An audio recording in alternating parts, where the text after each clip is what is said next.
ಪಕ್ಷ ಯಾವಾಗ ಅಧಿಕಾರಕ್ಕೆ ಬಂದಿದ್ಯೋ ಆಗ ಬರಗಾಲ ಖಚಿತ ಬುದ್ಧಿ ಅನ್ನೋದನ್ನ ಇವತ್ತೆಲ್ಲ ಕಂಡಿಲ್ಲ ಅಂತ ಕೆಲಸನ ನಾವು ಮಾಡಿದ್ದೀವಿ.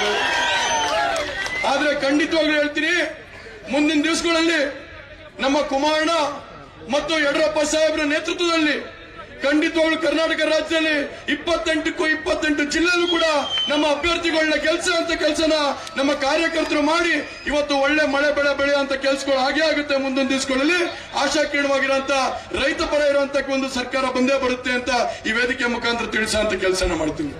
ಯಾಕೆ ಈ ಮಾತು ಹೇಳ್ತಾ ಇದ್ದೀನಿ ಅಂದ್ರೆ, ಇವತ್ತು ನಾವು ನೋಡ್ತಾ ಇದೀವಿ ಪರಿಸ್ಥಿತಿ ಏನಿದೆ ಅಂತ.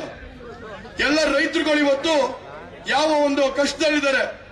ಒಂದ್ ಕಡೆ ಟಿಸಿ ಸಿಗ್ತಾ ಇಲ್ಲ, ಒಂದ್ ಕಡೆ ನೀರಿಲ್ಲ, ಸರಿಯಾದ ಸಂದರ್ಭದಲ್ಲಿ ಕರೆಂಟ್ ಕೊಡ್ತಾ ಇಲ್ಲ, ಬೆಳೆದಿರೋ ಬೆಳೆಗಳಿಗೆ ಇವತ್ತು ಸರಿಯಾದ ರೇಟ್ ಸಿಗ್ತಾ ಇಲ್ಲ. ಇವತ್ತು ಹೇಳ್ತಾರೆ ಉಚಿತ ಅಂತ.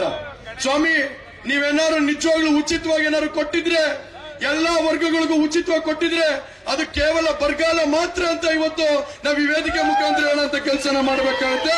ಬರಗಾಲದಲ್ಲಿ ಇವತ್ತು ರೈತರುಗಳು ತತ್ತರಿಸುವಂತ ಪರಿಸ್ಥಿತಿ ಇವತ್ತು ನಿರ್ಮಾಣ ಆಗಿದೆ. ಹಾಗಾಗಿ ನಿಮ್ಮಲ್ಲೆಲ್ಲ ಕೇಳ್ಕೊಳ್ಳೋದು ಇಷ್ಟೇನೆ.